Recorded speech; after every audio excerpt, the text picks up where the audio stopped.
Subscribe, please.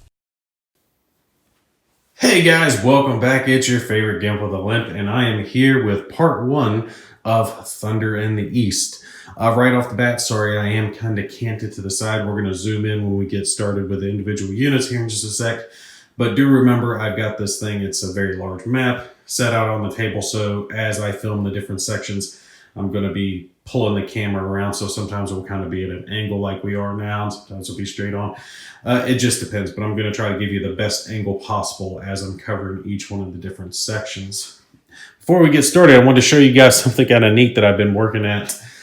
Check this out. I actually got a 3D printer for Christmas, and I decided to print out some of my own little counter holder bowls, and I printed out one that is hexagon shape in honor of, being a war gamer. So I thought you guys would get a kick out of this. If you haven't got a 3D printer, I highly recommend it. It is friggin' amazing. There's so much cool stuff that you can print. And if you have any good ideas of stuff that you can print out to kind of enhance the wargaming scene, definitely email me down below or leave a comment and let me know some of your ideas, and I'll check those out. But yeah, real cool stuff. It's awesome. It's nice and firm and durable. You can hear it. It's great. So I went ahead and put my counters for the different types of combat odds in here so I can scoop those up, and I'm printing out actually a handful of more of these things to take and use with my gaming session. Really cool stuff. All right, we're going to get started with part 1 here. If you haven't watched my overview of this game, I would definitely do that because it is so massive. There's so much going on with the game, just so you kind of have a gist of it. Now, I've got the the sequence of play here, and we're not going to hit some of these sections because we're not having to deal with it, right? We're not doing a campaign game, so we don't have to take and worry about these steps over here that are in the brownish orange color. They call this orange. I keep wanting to say it's brown, but orange color. We're not going to have to worry about that. Now, some of these things, some of the aspects of this game have already been decided. It's clear weather in all sections right now. It just starts out that way for the scenario, so we don't have to worry about that. Although the next time we will be determining that will be down in our housekeeping phase. We'll take and determine the weather. The Soviet player is going to roll for it. Soviet player being me, because I'm playing both sides, for the next turn. So that's when we're going to take and worry about the weather for the next go-around. Now, also, it's going to start a little different on this first turn because there's going to be Blitzkrieg in effect. Now, Blitzkrieg is a special card that the Germans start with, and most of the event cards list down everything that pertains, all the information that you need to know right on them, but this one actually has the rules for it listed on an entire page in the rulebook. So we're going to go over that here real quick. When it does come to the cards, though, there are different types of cards that you'll get. The scenario will tell you if some of them are discarded or you're not going to start with them, or which ones you start in the hand. Obviously, the Germans do start with Blitzkrieg since it's the start of it. And some cards are large, some are medium, small. They're different types of cards, and then some of them can only be used at certain times. Some of them you can only receive at certain times, and they'll have stuff like that annotated down here at the bottom. So do make sure you pay attention to that. You can draw more cards later on during the game, and as far as I understand it, you just select from your deck. There are some that aren't going to be available if they're discarded again, but you can select between your large and small cards depending on what you're allowed. Like, you can't just select, oh, I'm going to take all the big best cards. It does limit you on that, but we'll touch on that a little bit more later. Now, let's take a look real quick on the Blitzkrieg rules and see how they're going to change up our first set of steps here. Okay, like I had mentioned previously, the Blitzkrieg card has a whole page just dedicated just to this, okay? Really cool how they did this, and it deals with the fact that it's a sneak attack. So all of this here is a special set of rules that's going to apply to this first turn that we're getting into. So after this first turn, these rules aren't going to apply. So there's a lot of special rules you have to be mindful of, not just for Blitzkrieg itself, but also for the scenario start. Like, for example, the Russians do not have to worry about tracing line of communication. They're all considered in communication at the start of the game. We're still going to check them for supply, so they can be out of supply, but they can't be isolated. You have to be out of supply and out of communication, be isolated, but they can't be on this first turn. Now, again, this is going to be a sneak attack for Operation Barbarossa. If you use the card in a different scenario, it becomes a major offensive instead of Blitzkrieg, technically, and there are special rules for that as well. So, let's see here. Initiative. In the special movement step, those German ground units can move their full movement allowance, included mounted and leg units that begin the ground movement step in an enemy zone of control. Now, that has to do with the fact that if you're in an enemy zone of control, during the special movement step, your movement can be limited depending on what type of movement you have. Again, leg or mounted. And that goes away. So you don't have to worry about that. Infiltration in the special movement step. These supplied German motorized ground units ignore all enemy zones of control in the first enemy zone of control hex they enter. So basically, if you enter an enemy zone of control, which is the 6 hexes surrounded an enemy counter, most enemy counters, if they are small, the little division size ones, they don't exert in a zone of control, but we get to ignore it on the first hex we enter. So it wouldn't count as entering an enemy zone of control unless you had entered a second hex within that unit's zone of control. Ferocity. In the ground battle step, combat against victim nation within the printed range of an HQ markers involved in that sneak attack also receive 1 additional white strike symbol.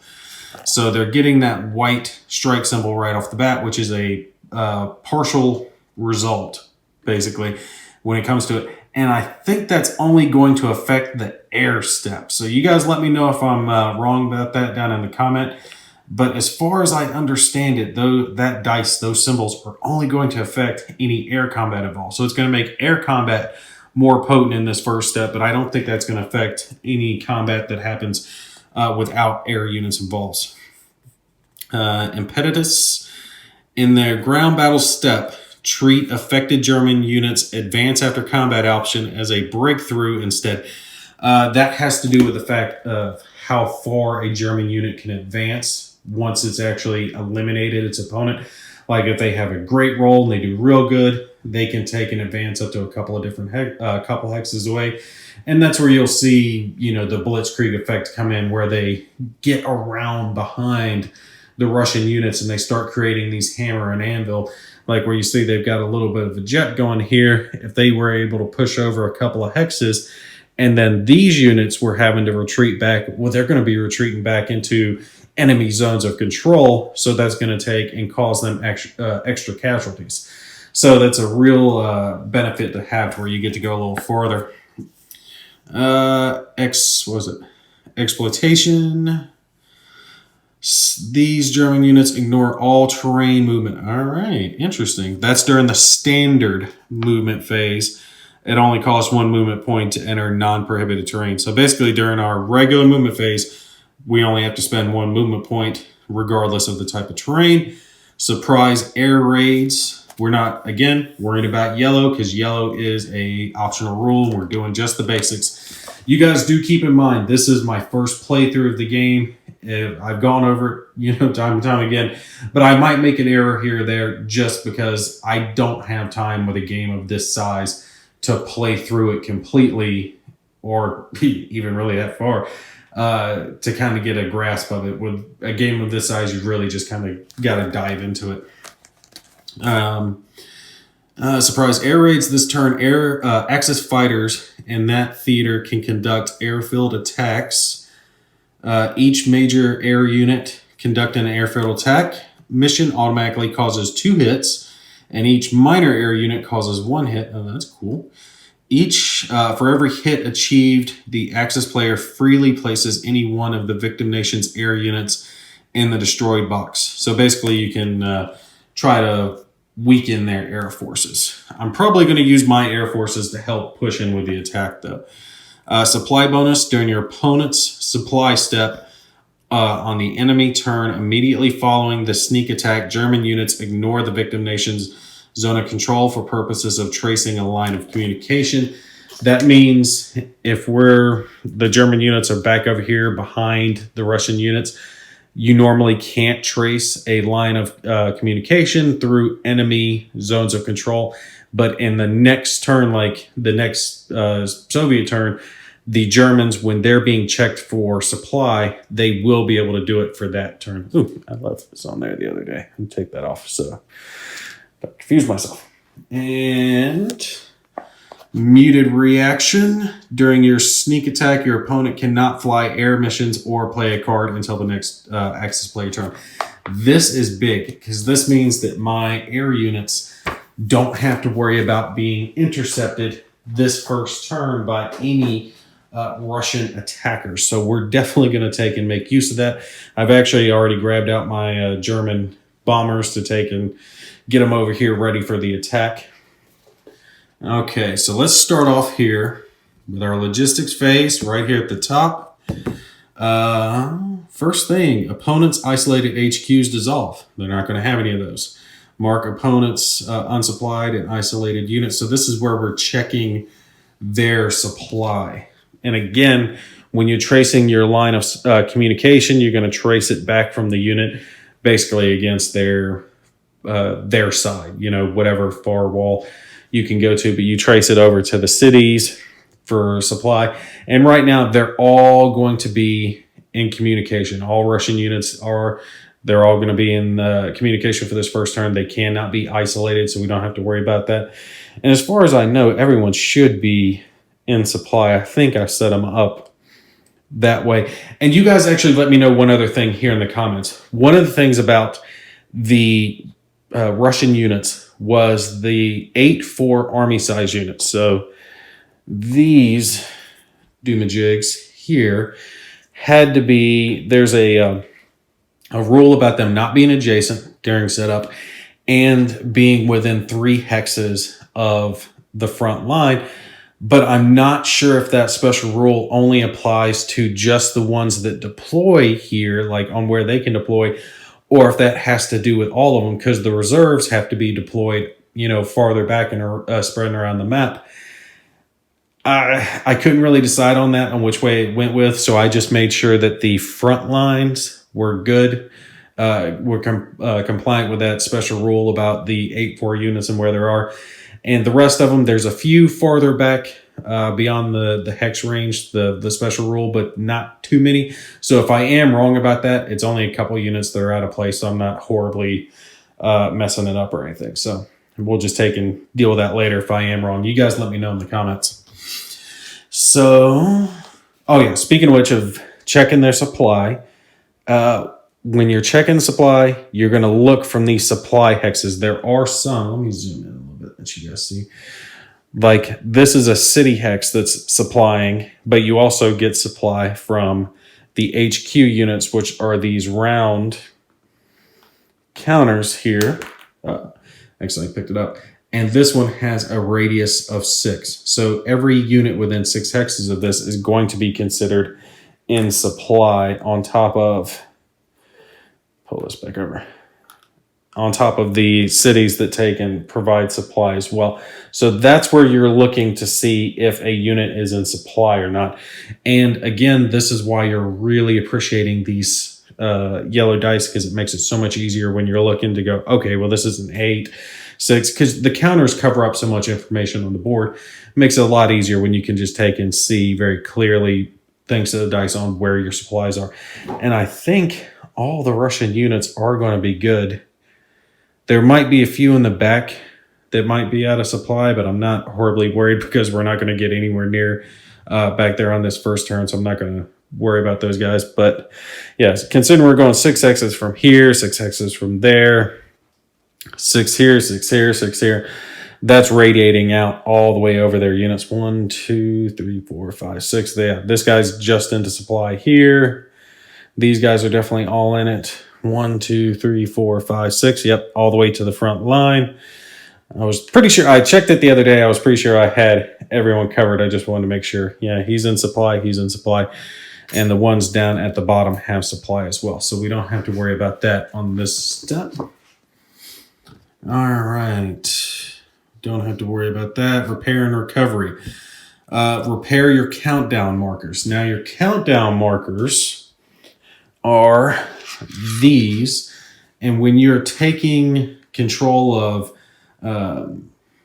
the HQ areas, like if you take control of a city and you move your HQ, or your HQ gets dissolved, or a port or something like that, depending on what it is, it's going to have one of these little countdown markers on it that has a number. Like you see, this has 3. So that means 3 turns before it's ready. So during this step, you would take that 3, rotate it down to a 2, then a 1, and then, done at that point. We're not going to have any of those to worry about here in this first step because nothing's getting counted down. So we don't have to worry about that. This is in our aircraft stuff. We're not going to have to worry about that. Everything should be pretty good to go. All the German aircraft start ready. Recover, you're ready flown, repair. The opponent may rush recover, but I don't think they're allowed to do that on this first turn. And then the yellow, again, is an optional rule. So now we're down to our order of battle step, okay? Units and cards come and go as follows. Event cards, first week only, select up to 1 major or 2 minor cards not to exceed hand limit size. We don't have to worry about drawing cards now. The game already told us what cards we start with in our hand. Of course, Germans having Blitzkrieg, and the other card we actually have, let me grab it real quick for you guys. If I can get her off the board. The other card we have is German Generals.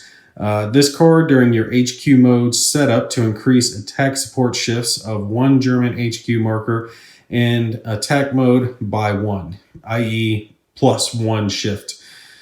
This turn or to maintain up to 2 German HQ markers already in attack mode for free, because you do have to pay offensive points to take and get your HQs into attack mode, which we're going to be doing here in just a second. Okay. Perform withdrawals. We don't have any of that going on. Substitutions. We don't have any of that going on yet. Again, this is access only first turn of the month.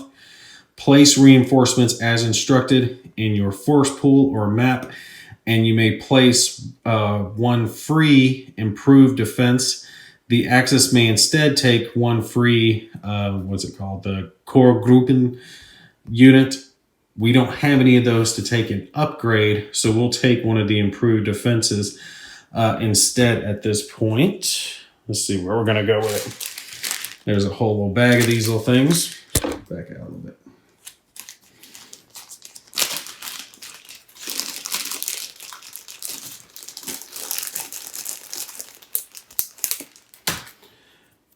Okay, so we got one of these little improved defenses. This helps to shift it in our direction if we do get an attack.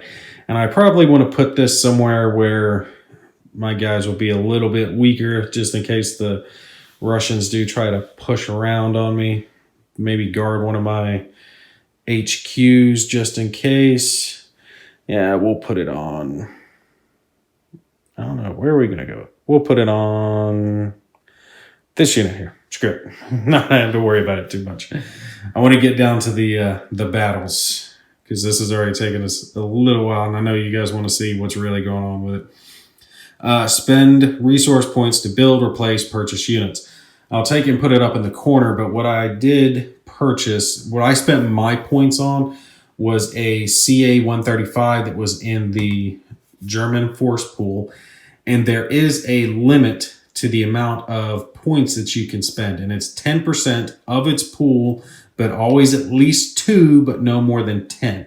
Okay, so think of it this way: if you have 19 in your pool, you can only spend 2, because 10% of 19 is 1.9 rounded up to 2. If you have 21 in your pool, you can spend 3, so 10% is 2.1. Again, you round up. And that's actually real nice. They put that in everything. Up arrow is round up, down arrow is round down. So it makes it real easy to keep track. No more than 10. I ended up spending on our little chart here. I went with an air unit from the force pool to the destroyed box, damaged. So remember, again, on the flight pad, all right? where you're keeping track of all the units, whether they're ready, flown, or destroyed, the farther down and more damage they are, the longer it's going to take to get them back to the top and ready to fly. So I spent 2 personnel points plus 1 equipment point. I've already gone ahead and marked that off on my my little German sheet to take and keep track of it as my expenditure for this turn. I figured I've got plenty of units, might as well get those air units into the game as quickly as possible. Sure, where are we now? Speed limit, elite. First, we can build specialist units, but we're already good on that. Now, you can spend extra points on extra improved positions and things like that, and I don't think there is a limit on those, but the Germans don't really need it because they're going to be very offensive. The Russians are going to be the ones needing the extra improved positions to help hold their line, so Germans aren't going to worry about that. Now, HQ mode. Determine your HQ marker status, spending 1 offensive point per HQ placed in attack mode. We are definitely doing this. And I'm trying to decide if I'm going to spend all my offensive point, or not all. I've got more than 3. I think I've got 10 or 9. You get 2 extra offensive points for the Blitzkrieg card. There is a bonus to having that. So it's not that big of a deal. But I think I'm going to take and just put them all in it, make sure all my units are good, and go across. Let's see, if it be 6 X's, 1, 2, 3, 4, 5, 6. 1, 2, 3, 4, 5, 6. Yeah, these 2 units here wouldn't be covered by it if I just did these 2. You know, I'll save the point because that will give me an extra point later on. Yeah, I'll tell you what, I already spent it. Screw it. We're going to take and flip them all. All right. Yeah, because I'll never remember to take and do that or go back and give myself that extra point. What you're doing is you're flipping your HQ from its balance side, which is the stripe side, to its solid side, which is an attack. And you can see that it has a little arrow, which means shift. So you're shifting the combat odds 1 in your favor. You know, hey, I'm putting some attacks, I'm putting some rounds down range this turn.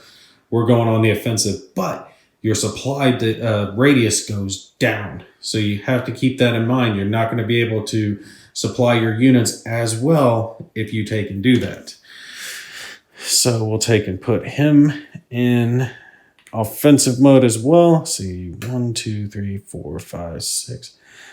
1, 2, 3, 4, 5, 6. Well, maybe I won't put this one in, because how far can he go? 1, 2, 3, 4, 5, 6. He can hit this whole line from there. And then this one, 1, 2, 3, 4, 5, 6. Yeah, he's hitting 1, 2, 3, 4, 5, 6. He's getting all the way to there. You know, I can save the point on that one. I'll have to remember to go back and give myself that point back, because these 2 where I've got them located here and here have enough range to cover my line, and I can keep him on 8, so his supply radius will extend a little farther out that way, just depending on how far my offensive actually pushes forward. So we're going to do that. We're going to keep one of them in balanced, and we're going to put the northern group and the southern group into attack mode. So that's going to make it to where I automatically get a shift on that combat odds table, on top of the other bonuses that I'm already getting. So whatever you've got, if you've got a 1-to-1 battle, hey, that's a 3-to-2 battle now. Or 3-to-2 goes to a 2-to-1, 3-to-1, 4-to-1. You're getting that shift, which is a big deal. You want to get as many combat odds going in your favor as you possibly can. So that's good juju right there. We're going to take and do that. All right. We're done there. Now we're into our special movement phase. We'll move it up a little bit. We don't have to worry about that one. That's orange. Soviets may voluntarily replace on-map early Met Corps plus 1 EP each. We'll take and deal with that on the Soviet turns. Special movement step, relocate your HQ. So this is when we're going to take and do that. And you see how it has that -3 countdown. So when you do move it to another city, so as the Germans go on, they're going to take and move these HQs up to cities they've gained control of, which are these darker little hexes on the map where you see the rail lines go in and out of them. When we take control of those cities, we'll move our HQ up to put our line of supply further on. So we don't have to worry about that. And now we're in our combat phase. We're probably going to be able to cover the start of this before the end of this video, which is going to be declare all of your battles and designate their participants. Use the odds markers. Okay. Way this game works is you're going to declare all of your attacks first before conducting any of your rolls. So let's take and zoom in a little bit and see what our attacks are going to be. All right, guys, like I said, we are down here to our combat phase, the battle declaration step. Okay, so this is where we're going to be declaring all of our battles, and we're going to be using our odds markers to keep track of that. Now, I had just done this and I deleted my first little bit of it. You guys bear with me. Quick little admission here.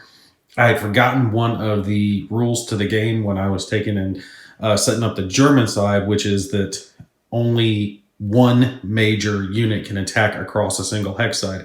So whether it's a medium or a small, medium or a large based unit, only one can attack across hex side. You can have a small unit, division size with them, or a couple division size units attacking across, but not 2 corps or 2 army size units. And I'd kind of forgotten that when I'd set up the German, so I kind of rearranged them real quick into a better setup. You guys bear with me on that. It just has to do with my brain injury from that damn landmine that I get hit by.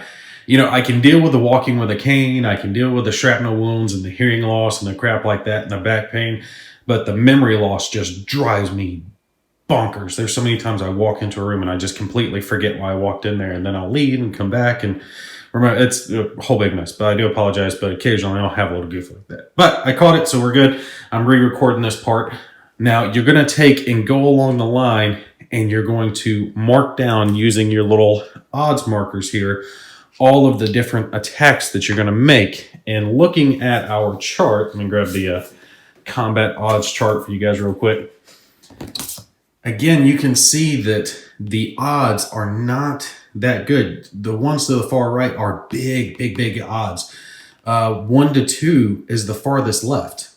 1 to 1 is second to the left. So you can see a 1-to-1 fight isn't what you really want.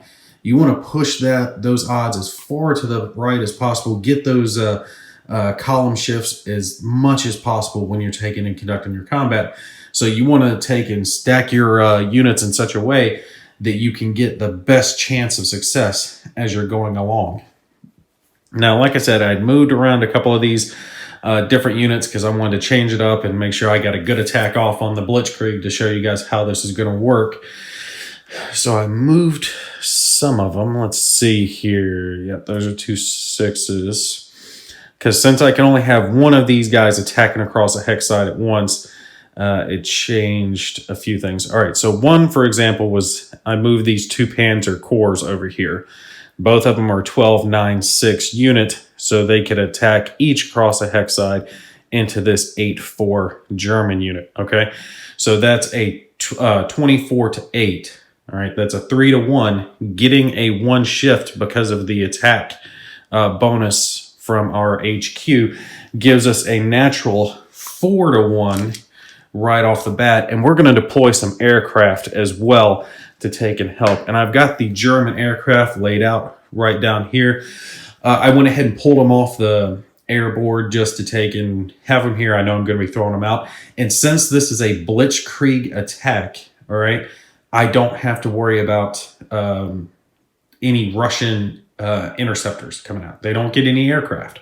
So my German aircraft can take and bomb with impunity and get a lot of close air support going on. Now, the ones that are going to do that the best, again, are the ones that have the red lightning bolt versus just the white lightning bolt. Now, the white lightning bolt still helps, but the more lightning bolts you have, the better. And then the more red lightning bolts you have, the very much better. So Our Stukas are the best. I'm trying to decide where I'm going to put those, and I think that's a key place. So I'm probably going to put it, let's see, I've got 8 aircraft. I don't know where I'm going to put them all, but I know I'm going to put at least 1 Stuka here into this attack. So I'm just going to lay it right there on top of the German unit, the Russian unit rather, that's getting attacked. So I know that this attack is going into that. So we've got a 4-to-1 odds right now currently, 3-to-1 just from the combat odds, 1 more shift from the HQ, and then however many shifts we end up getting when we roll for the aircraft. So that is definitely a sweet, sweet attack right there.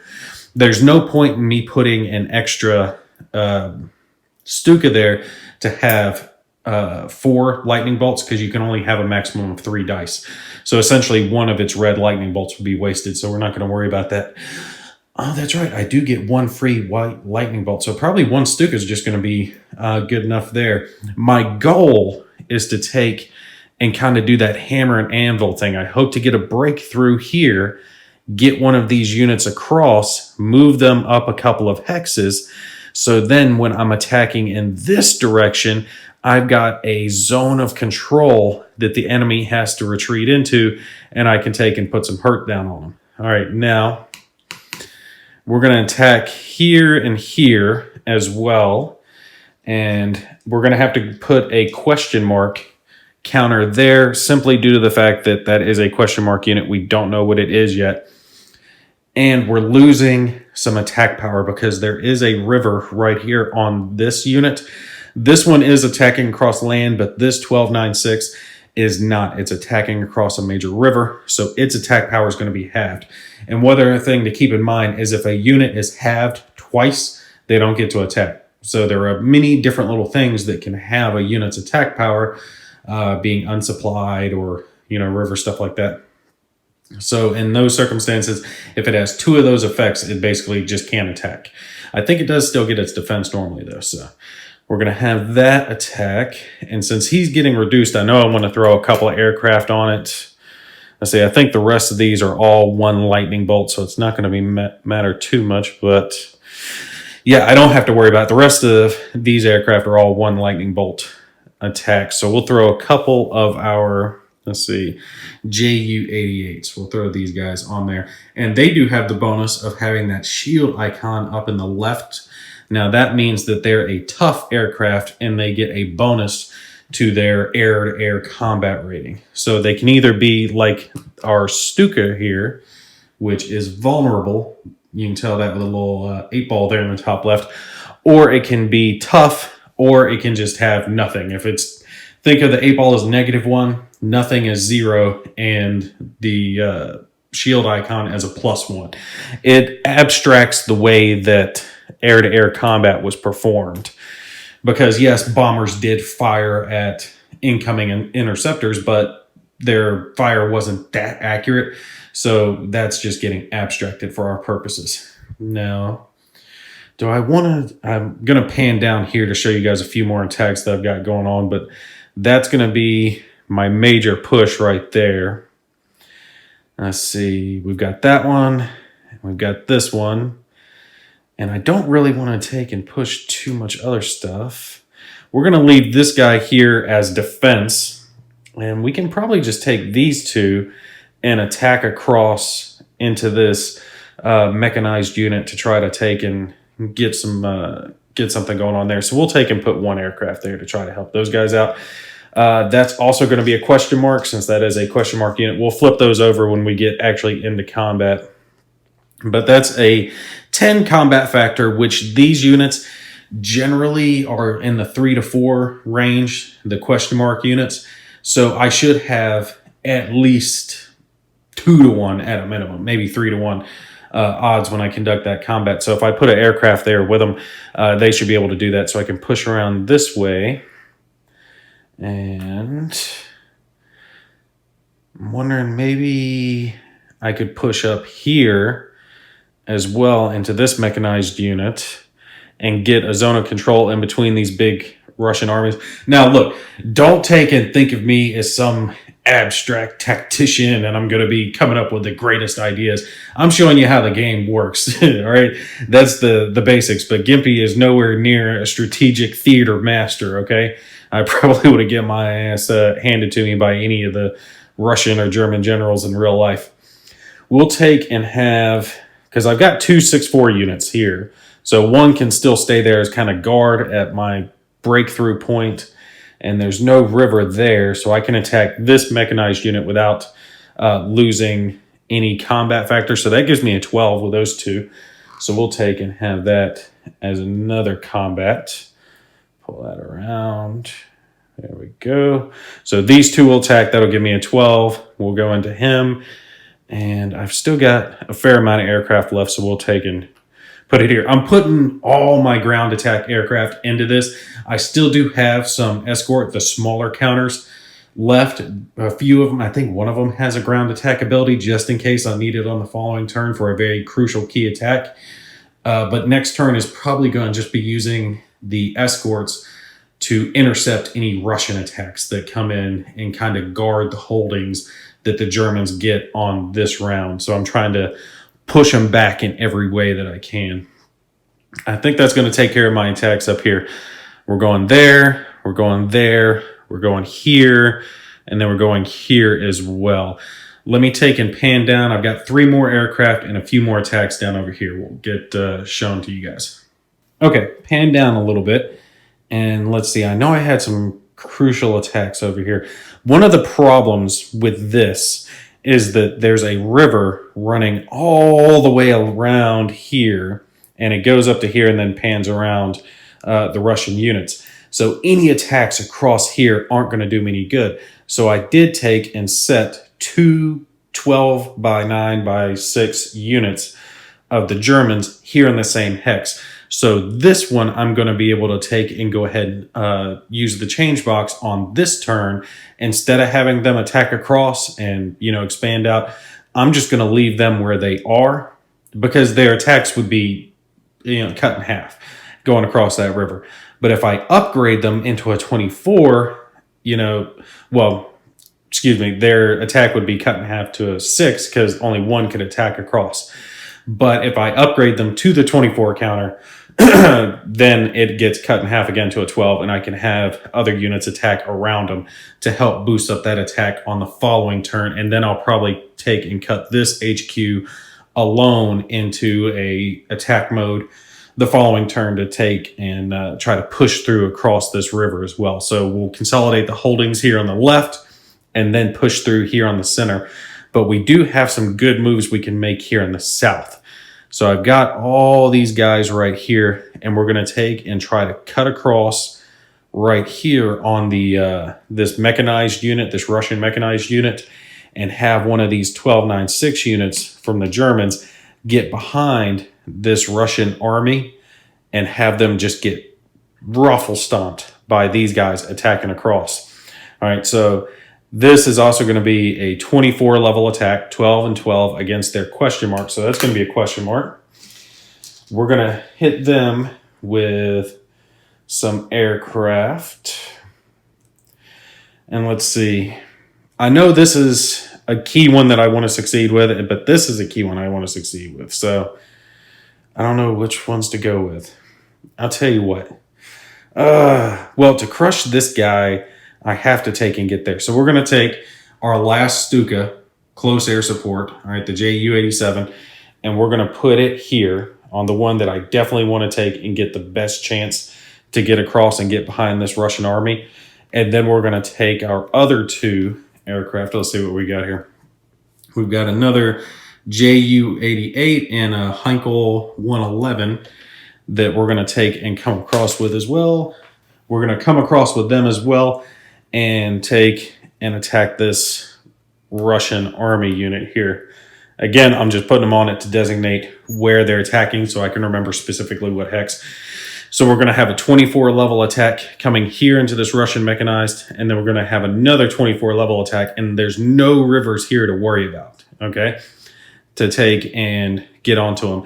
I'm going to hold a couple of these German units here. These I've got the German mountaineers the 6-4 unit, and then just regular German infantry corps that I'm going to leave here to prevent the Russians from having any idea of pushing into Hungary, just to kind of give them a little extra defense. There are some more German units down over here, so I'm kind of keeping a couple nearby to guard along this line.